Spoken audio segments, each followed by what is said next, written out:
We found out about Addison's cancer diagnosis when she was 7. We actually found out on her 7th birthday. She had been having intermittent double vision for about 6 months when she had fevers or just had colds, and something just didn't feel right to me as her mother. So I kept pressing, and they agreed to give us a precautionary MRI.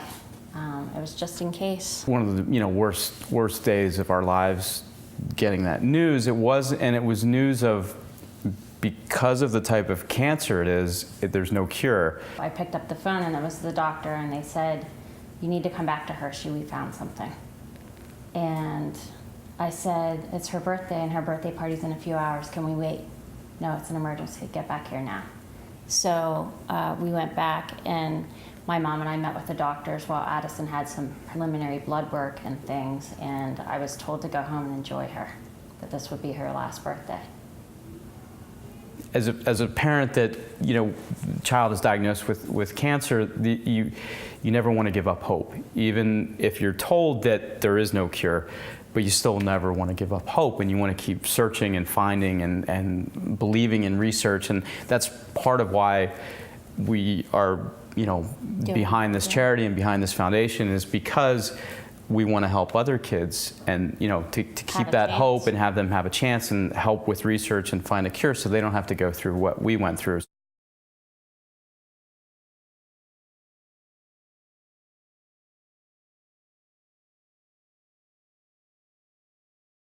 She had tiny tumors in her brainstem.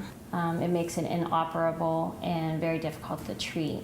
You can't take the bad out with taking the good out. So that's one of the biggest challenges with that type of cancer, because of where it is. Brainstem controls everything in your body. So it controls your walking, your speaking, your breathing, eating, yeah, everything. But the real horror of this particular pediatric cancer is, because it's in the brainstem, what happens is slowly everything that your body does starts to shut down. So first her speech went, and if you can imagine, at this point she's now 8 years old, and for an 8-year-old girl to start losing her speech, eventually first it was slurred, and then she couldn't, at the end she couldn't talk at all.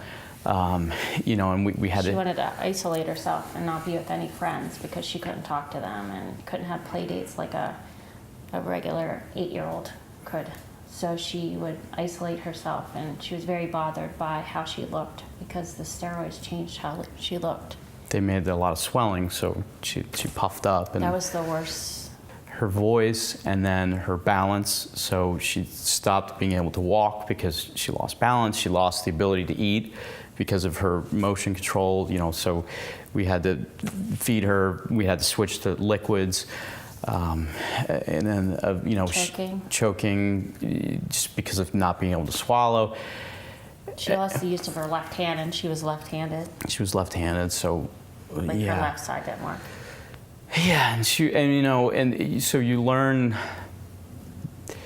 the strength of a child and how they can cope and how they can get through it, persevere. Mm-hmm. But as a parent, it's the hardest.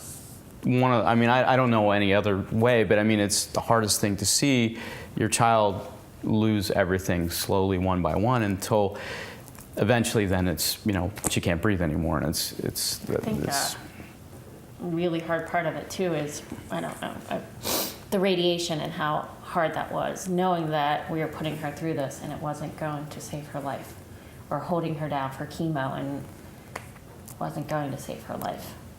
But we had to try. Why are you doing this? Why are we doing this? Help other families, help kids. You don't want other children to have to endure the type of treatment that Addison did for lack of a life. She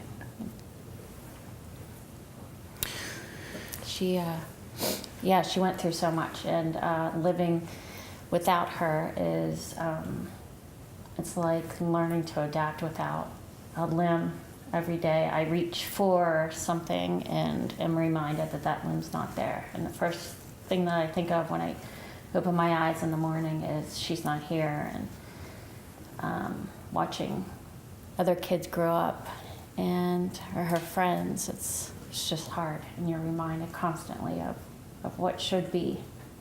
Michael Mosier Defeat DIPG is focused on the whole cure aspect of it, and they've assembled this amazing scientific advisory board of top-notch medical practitioners, doctors all across the country that are just at the top of their game, and the whole purpose is raise money and have these medical practitioners evaluate other researchers that are looking for cures, and they bring what their plan is basically a grant application to these medical practitioners, and the scientific advisory board picks then what they believe has the best chance of success. So then that money goes directly towards those researchers that our advisory board believes. So it's not us figuring out, oh, we think this will work. It's real, the best of the best doctors figuring out what they think is, and that's what we want to do. We want to put our efforts towards finding a cure.